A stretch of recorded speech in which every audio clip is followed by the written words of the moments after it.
Hello दोस्तों, आज हम बात करेंगे स्पिरिचुअल ईगो के बारे में। तो दोस्तों, व्हाट इज़ स्पिरिचुअल ईगो? आखिर ये स्पिरिचुअल ईगो होता क्या है? तो दोस्तों, अगर आप स्पिरिचुअल जर्नी में हैं या ट्विन जर्नी में हैं, स्पिरिचुअल ईगो किसी भी व्यक्ति में आ सकता है। जब हम अपनी जर्नी की शुरुआत में होते हैं और जब हम नई नई स्पिरिचुअल चीज़ें सीख रहे होते हैं, तो हमारा बहुत मन करता है कि हम भी दूसरों को ये सब ज्ञान की बातें बताएं, उनका भी भला हो। अब यहाँ तक तो कोई दिक्कत वाली बात नहीं है, लेकिन जब कोई बार बार बताने पर भी आपकी बात नहीं समझता, तो आप ज़बरदस्ती उसके पीछे पड़ जाते हो कि तुम्हें ये सीखना ही होगा, तुम्हें ये स्पिरिचुअल बातें मैं सिखाकर ही रहूँगी। अब देखिए, मैं तुम्हें सिखाकर ही रहूँगी मतलब अहंकार आ गया। जहाँ मैं शब्द आ गया मतलब अहंकार आ गया। लेकिन सच तो ये है दोस्तों कि अगर एक दो बार बताने पर भी कोई ना समझे, तो उसे अपने हाल पर छोड़ देना चाहिए, क्योंकि ऑलवेज रिमेंबर, सबको सिखाने वाला भगवान है। आपको ज़बरदस्ती किसी को कुछ सिखाने की ज़रूरत नहीं है। फॉर एग्ज़ाम्पल, आपने नया नया ध्यान करना सीखा, मेडिटेशन एंड 7 चक्रास करना सीखा। अब आप चाहते हैं कि दूसरे लोग भी ध्यान करें आपकी ही तरह, तो एक दो बार उन्हें ध्यान के बारे में बताना सही है। लेकिन जब वो आपकी बात नहीं मानते या अभी वो आपकी बात नहीं समझ पा रहे हैं, तो उन्हें आप ज़बरदस्ती सिखाने की कोशिश मत कीजिए। उन्हें अपने हाल पर छोड़ दीजिए। जब उनका डिवाइन टाइम आएगा, जब उनका सही वक्त आएगा, तब परमात्मा खुद उन्हें सब सिखा देंगे, बता देंगे।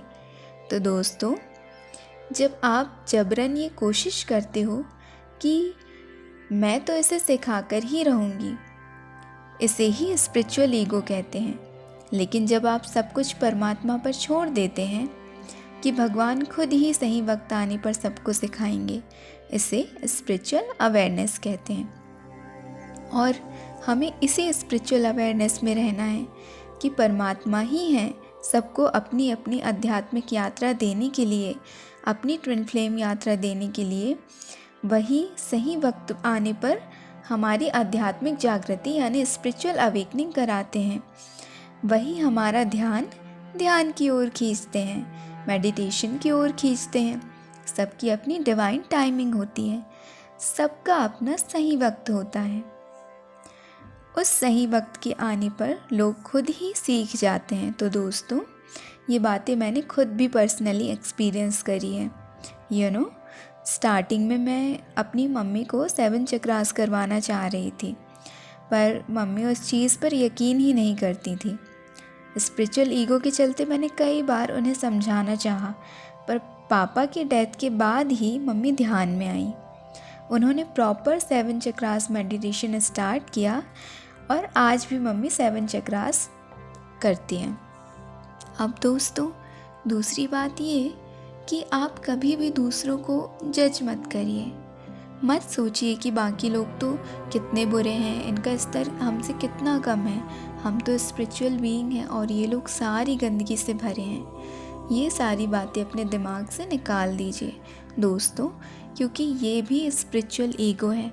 ऑलवेज रिमेंबर, आज जिस तरह हमारी अवेकनिंग यानी आध्यात्मिक जागृति हुई है, कल को बाकी लोगों की भी होनी है। कल को ये लोग भी अपनी यात्रा पूरी करेंगे, इन्हें भी परमात्मा से एक होना है। तो दोस्तों, कभी किसी को छोटा या अपने से कम मत समझिए, बल्कि अगर आप सच में स्पिरिचुअल बीइंग हैं, तो सभी को अपने समान परमात्मा की आत्मा समझिए, सभी को डिवाइन सोल समझिए, सभी से अच्छी अच्छी बातें, अच्छी आदतें सीखिए। एक स्पिरिचुअल बीइंग हमेशा सबसे सीखता है। हमारी यात्रा ही लेसन लर्निंग से भरी हुई है, इसलिए हमें हमेशा सबसे अच्छी चीज़ें सीखते रहना चाहिए, चाहे कोई हमसे छोटा हो या बड़ा। सपोज़ आप पेरेंट्स हैं और आपका बच्चा आपको स्पिरिचुअल बातें सिखा रहा है या अच्छी बातें सिखा रहा है कि मम्मी आप मेडिटेशन किया करो, पापा आप योगा किया करो, आप टाइम पर उठा करो, या जो भी बातें हैं, तो आपको अपना ईगो साइड में रखकर अपने बच्चे से अच्छी बातें सीखना चाहिए। बिकॉज़ हर बार ज़रूरी नहीं कि पेरेंट्स बच्चों को सिखाएं। कई बार आपके बच्चे अगर समझदार हैं तो वो भी आपको अच्छी बातें सिखा सकते हैं, अच्छी आदतें सिखा सकते हैं। अनदर थिंग इज़, ध्यान करिए तो अपनी आत्मा के लिए, अपने लिए, अपनी सोल के असेंशन के लिए, ना कि कुछ पावर्स हासिल करने के लिए। एंड सपोज़ आपको डिवाइन पावर देती भी है तो अपनी डिवाइन पावर को गलत चीज़ों के लिए यूज़ मत करिए। ये मत कहिए कि मेरे पास ये पावर है, ये शक्ति है, मैं अपनी शक्ति से कुछ भी कर सकती हूँ, मैं चाहूँ तो कुछ भी कर दूँ अपनी शक्ति से। This is spiritual ego. Best example है स्वयं मुनि परशुराम जी।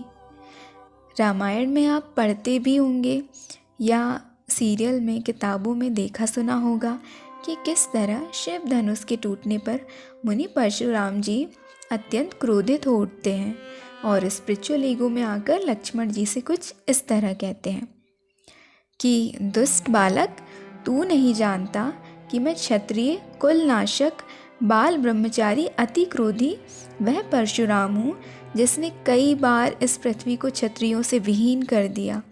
क्षत्रिय राजाओं का सकल नाश करके यह पृथ्वी बार बार ब्राह्मणों को दान कर दी है। इस फरसे से मैंने सहस्त्रबाहु की भुजाओं को काटा है।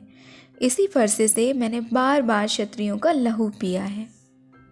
और अंत में क्या होता है? भगवान श्री राम उनका घमंड तोड़ देते हैं, उनका स्पिरिचुअल ईगो ख़त्म कर देते हैं और मुनि परशुराम को बारंबार पश्चाताप होता है। तो दोस्तों, हम अपने ग्रंथों से भी सीख सकते हैं कि स्पिरिचुअल ईगो अच्छा नहीं होता, हमें कभी स्पिरिचुअल ईगो नहीं करना चाहिए।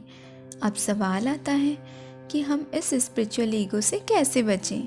तो दोस्तों, अगर आप स्पिरिचुअल ईगो से बचना चाहते हैं तो हर पल हर क्षण अपने गुरु के चरणों में रहिए। आपके जो भी ऑथेंटिक गुरु हैं, जिनसे आपने आध्यात्मिक ज्ञान पाया या जो भी डिवाइन विजडम ली, आप हमेशा अपने उस सच्चे गुरु के चरण कमलों में रहिए।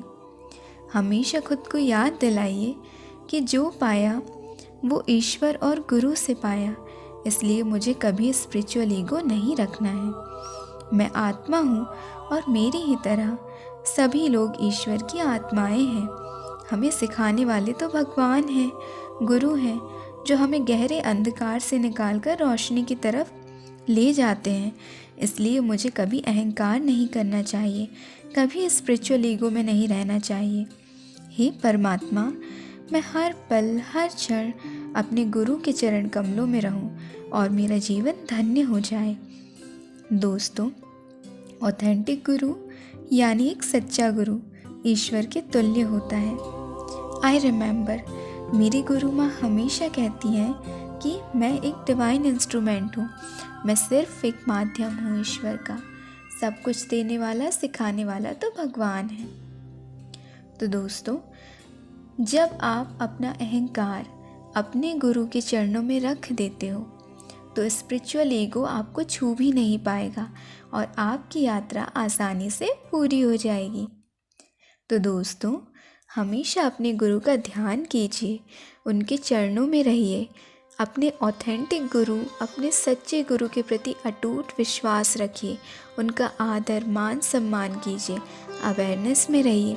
अपने छोटे बड़े सबसे ज्ञान की बातें सीखिए और 1111 के पोर्टल पर ईश्वर से ये ज़रूर कहिए कि हे ईश्वर, सबको बनाने वाले भी आप हैं, सबको सिखाने वाले भी आप हैं।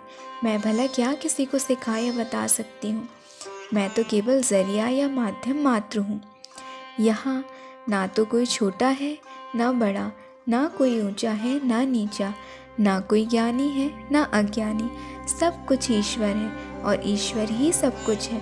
और जिस सच्चे गुरु की वजह से मैं अपनी आत्मा को समझ पाई, ऐसे सच्चे गुरु को मैं बारंबार प्रणाम करती हूँ, बारंबार मैं उनकी आभारी हूँ। मैं उन्हीं की प्रेरणा से सब सीख पाई, समझ पाई, आत्मसार कर पाई। इसलिए मैं हर पल हर क्षण अपने गुरु के चरण कमलों में रहूं और मेरा जीवन धन्य हो जाए। मैं स्पिरिचुअल ईगो से सदैव दूर रहूं, मैं शुद्ध आत्मा बन जाऊं, यही मेरी इच्छा है। आज के इस पवित्र दिन में मैं अपने ईश्वर से यही मांगती हूँ कि मैं शुद्ध आत्मा बन जाऊँ और अपनी आत्मा के इस दिव्य प्रकाश को सर्वत्र चारों ओर बांटूँ। ईश्वर की प्रेरणा से ईश्वर के लिए कार्य करूँ।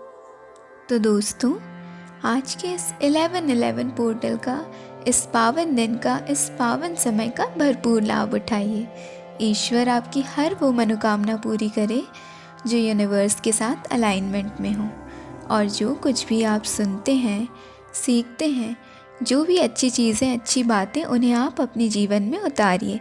पोर्टल वाले दिन हमें सिर्फ मांगना या मैनिफेस्ट करना नहीं होता, बल्कि पोर्टल वाले दिन कोई चीज़ तब मैनिफेस्ट होती है जब आप साल भर खुद पर काम करते हैं, अपनी इनर सेल्फ पर फोकस हो जाते हैं और जब आपका सारा ध्यान अपनी आत्मा पर केंद्रित होता है, तब पोर्टल वाले दिन बड़ी ही आसानी से आपकी मैनिफेस्टेशंस पूरी हो जाती हैं।